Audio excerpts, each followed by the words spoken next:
I'm live. Here we are. Post-Pace 12 Days of Christmas. Thank you so much, everyone, for who attended this. I said we are going to make a call. Let's make a freaking call. Let's do it.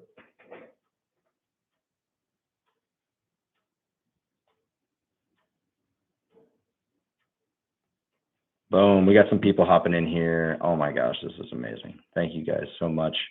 Let's freaking get on the phone. Let's do this thing. Got to scroll to find a number here. Let me pull up the listing. New window. Boom. We're doing this, guys. Thank you guys for joining, all 8 of you. Heck yeah. Thank you so much. I don't know where the chat is. It's the first time doing a live, guys. So be patient with me here. Okay. Okay. Dude, Google Chrome updated. That's nice. That's neat. It's loading. It's loading.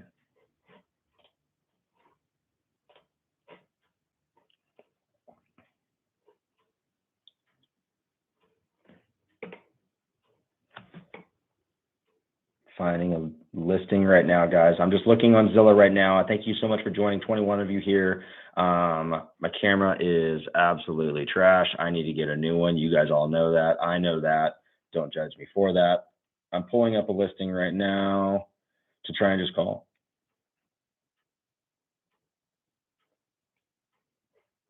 I actually have a follow-up. That's actually it. This will be like a second conversation. I think I'm going to do that one here.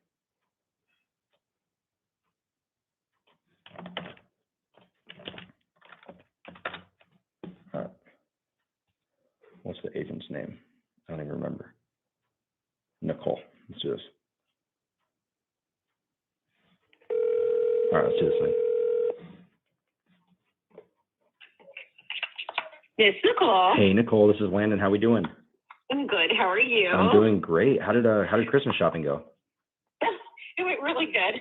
That's great. We got what we needed, and yeah, we were off to our next appointment and made everything work. You know, life of a realtor. That's right. Yeah, you're getting after it. This is an interesting one. This will be my first Christmas. I have a 1-year-old daughter, and so life is shifting a little bit. Of like my wife and I the other night, we were both standing in the kitchen and both went like, I didn't get anything for Christmas. I'm getting a stuff for the baby. You too? Yep. We good? Okay, great. Oh, yeah. Seriously, I know. We have a 2-year-old. So oh, that's exciting. I get that. Yeah. Little girl or little boy? Yeah, yep, little girl. Yep, that's what we have too. Little Millie. Millie is her name. Oh, that seriously was one of my favorite names. It's so cute. So cute. I love it. That is too cute. Is it M-I-L-L-I-E? That's correct. I-E. Yeah. So her full name is Miller, but we call her Millie. Yeah. Her full name is Miller? Correct. That's cute. Yeah, super cute. She's amazing. I love fun names. My little one is Nova with an Ooh. H. And either people I've are never heard that. Or they're I like, love that. Oh, that's cool. So yeah, we like the different names. Yeah, so, we wanted to go with, because we didn't know, my wife's a labor and delivery nurse, and she goes, all of the most beautiful like moments for dads and moms is like when they didn't know the gender.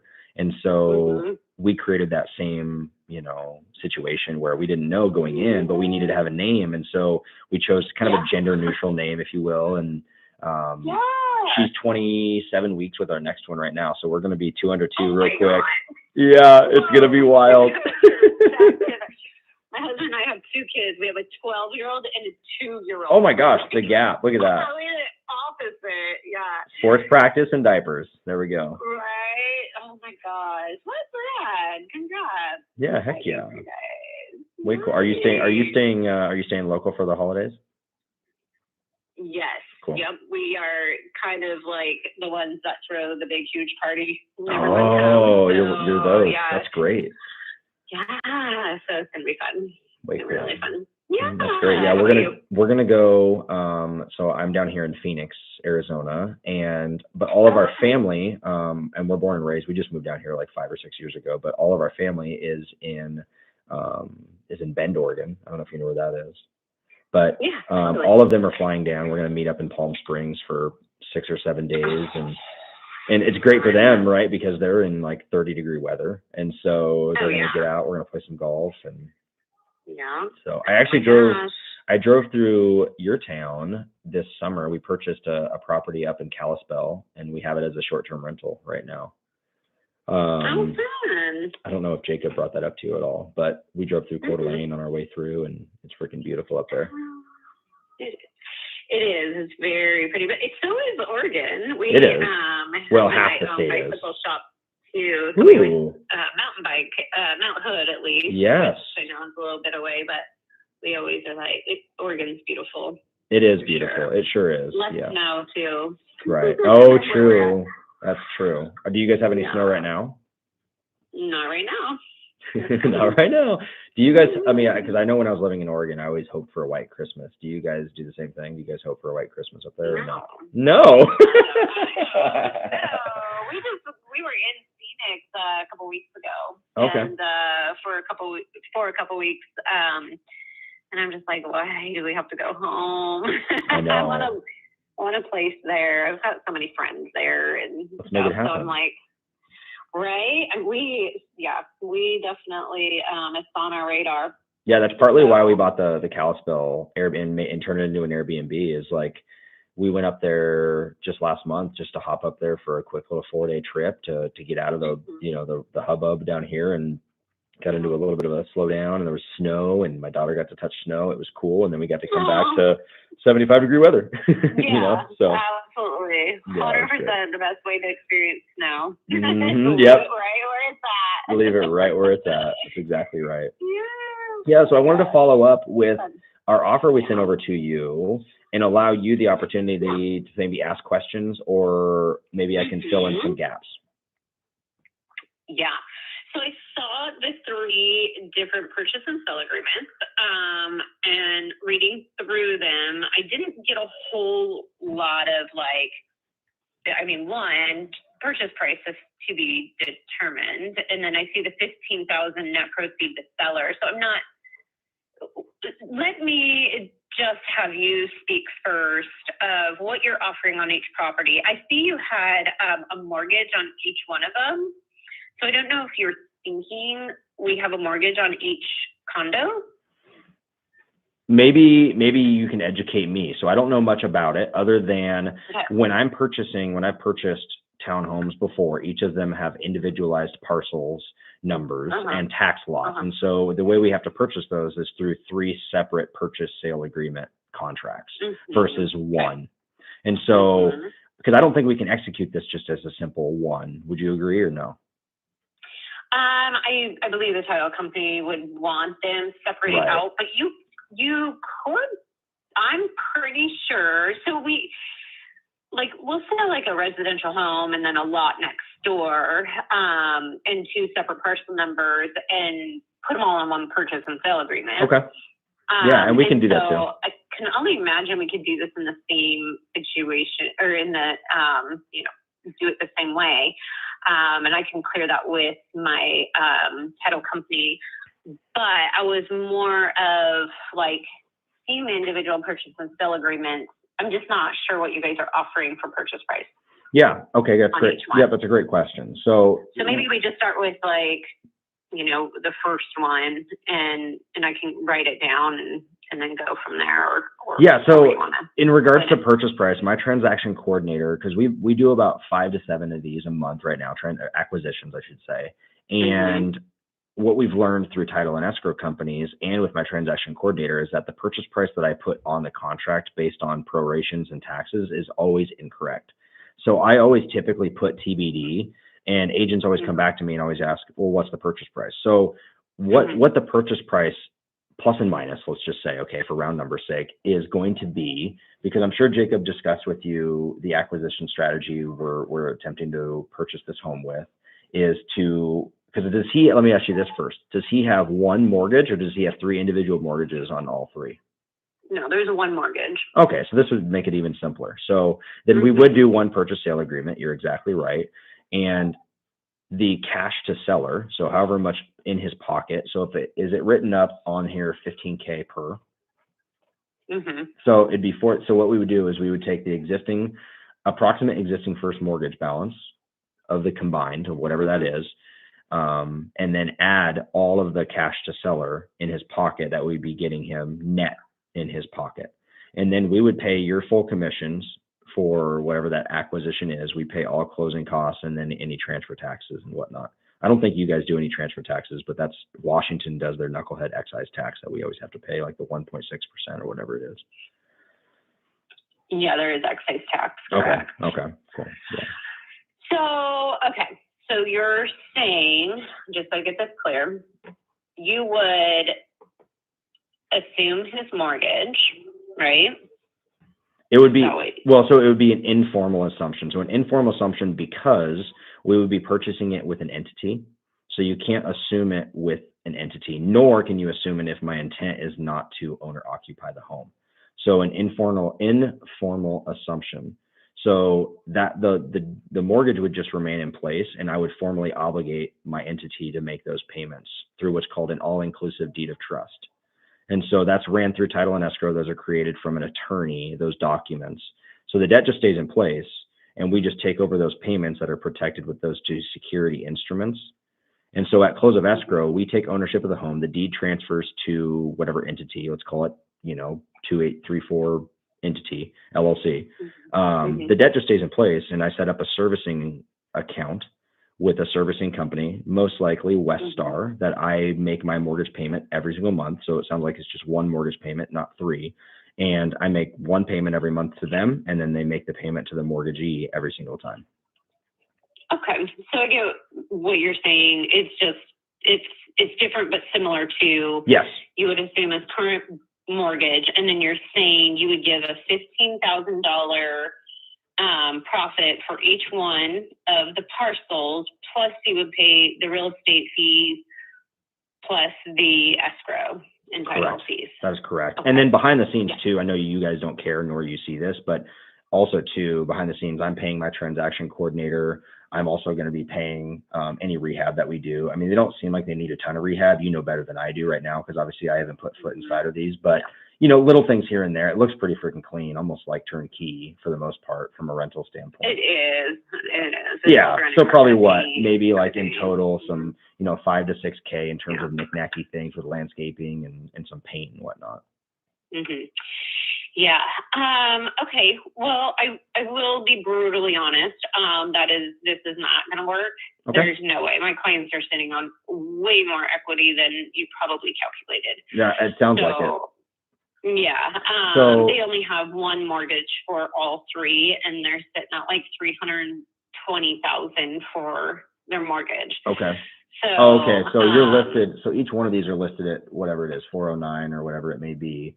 And then, so you're total over 1.2. Yeah, or you could buy the whole package for 1.1, and that's what I already shared. As I said, you got to give me all 1.1. Yeah. For my client to do anything on this. Yeah. So here's what I'm thinking with that then. So it sounds like that's not. This was miscommunicated from my team to me. So how we would structure this right here is, and it still may not make sense, right? I may still be a square peg for a round hole. So with this one, I would be willing to offer him the 1.1 million. Okay. Or 1.2, whatever it may be, whatever makes him feel warm and fuzzy, and pay your commissions, pay the closing costs, so long as he can offer up terms to me in terms of this, is where I can give him a down payment on the remaining portion of his equity. I would take over the payments that are of his underlying mortgage, and then the remaining portion of his equity, I would give him a sizable down payment towards that, and the remaining portion of his equity, I would put it in interest rate and make payments to him every single month. And so he'd be making money on his money. I like to look at that as like graduating him from landlord to lender. So now his money is investing in real estate, making a return on his money. While simultaneously for me, I am able to pick up a cash flowing, I guess in this case, set of rentals. So our purchase sale agreement would look completely different, and I can draft that up for you. That would be much clearer for you to present to your sellers instead of this, because it sounds like what we presented to you is incorrect. And so, why don't I do that, or I'll have my team do that, and I'll take a look at it and get that back over to you so it's much clearer. And then why don't we do this? Why don't I have them do that, and then we'll get that over to you. And then I'll follow up with you tomorrow and see if you have any questions on that and if it makes sense or what other further questions you have before you present it to your seller to make sure we're all on the same page before we, you know, call the big man. Perfect. That work for you? Sounds good. Yes. Okay, great. Okay, great. Well, cool. Well, have an amazing evening. All right. You as well. All righty. Bye-bye. Okay. Talk to you later. Bye-bye. Bye. All right, guys. So is there a chat or anything that I can, I don't even know. Let's see here, because I'd love to chat with you. I want to talk about this real quick. 129 of you here. So this one right here, there's 3 townhomes, okay? Each of them are listed, let's say, for round numbers for 400,000, so 1.2 million in total, right? 400, 800, 1.2. My team misinterpreted the offer, misinterpreted what they're offering. And I had to, on the fly, catch that and realize, like, we're only offering this guy like $45,000 of net cash in his pocket to buy these properties for 1.2 million. Like, I would be so upset. She handled it with grace. And you know why she did? If you guys noticed, I spent 7 minutes just building rapport. So she didn't go like this to me, right? So I immediately had to pivot into a hybrid situation, which is still a deal because his interest rate's amazing. And I had to save the conversation there and apologize. And so now what internally we're going to do is we're going to go and rewrite up the offer on one single purchase sale agreement. And we're going to write it up with a full list price. We're going to offer a full list price. We're going to take over the payments of the existing mortgage. We're going to give him a sizable down payment on his remaining portion of his equity, and then graduate him from a landlord to a lender. I don't know much about the situation a little bit deeper. It's going to take another phone call. I didn't get all the information. I'm going to have to get back with my team to figure out a little bit more. But on this one, I learned a little bit more about the price and the homes, and she kind of let in, it's like kind of turnkey. So there's not a ton of rehab, which is great. It's winter there where these homes are located. And so I don't have to, or there's not going to be a crazy amount of, competition. And we're at a price point with over $1 million that it already reduces the competition. So, there's some potentials here. We just got to structure it properly to make sure he feels warm and fuzzy. And it likely will enter into a point where we're on a 3-way phone call with the seller himself of this property and me and the agent. And then we can talk about it further. So hopefully I can do that. Stay tuned. Please subscribe for part 2. I'll try and put this together tomorrow and get everything situated. And hopefully I can have a call. Tomorrow's Thursday. Try and have a call Thursday or Friday. I hope this helped you guys. We only went live for like 17, 18 minutes for a single call, but hopefully there were a little bit of nuggets. We're going to put together some more stuff in regards to content for you guys, just raw lead generation, raw calling agents, having conversations. If you guys notice, like, we spent 7 minutes just talking about family and kids, and she loved my kid. That's what built up enough trust that we talked forward on things. And I had to apologize for our team's mistakes, and that's okay. That happens. It's all good. So we shall see. So I'm going to end the live stream there because I'm going to go have dinner with my family. It's 5:45 here locally, and I haven't seen my daughter in 2 hours. So I'm going to go kiss her and go have dinner. Thank you guys so much for joining. Follow me on Instagram @more_deals. Hit me up in the DM there with questions that you guys have. I'll try and respond. Understand I'm probably going to get flooded for the next week. My phone is blowing up already. Subscribe to the YouTube here. I'm going to have more content for you guys. I promise you I'm going to put out good ones. We're going to go live stream at my Airbnbs, and I can take you guys through how I furnished them, how I paid for them, why I chose this, why I did that, and like go through the details of the revenues. Like, wouldn't you guys like to see an active operating Airbnb that's doing over $100,000 revenue a year? Well, I have multiple, and I'm going to take you guys to each one of those to show you what works, what doesn't, my failures. I'm going to even give you guys some amazing stories of how I've kicked out guests within like 3 hours of checking in, and I got the full payout. I can't even wait to tell you guys about the Super Bowl week we had here in Arizona and how I got paid 3 times on one booking. So much more to come. Thank you guys so much for joining in. I appreciate all of you more than you guys even realize. I want to pour into you so much and see you guys get your first deal and see you guys succeed just like I did a year ago, or a year and 1 month ago. So thank you so much. You guys have a good night. See ya.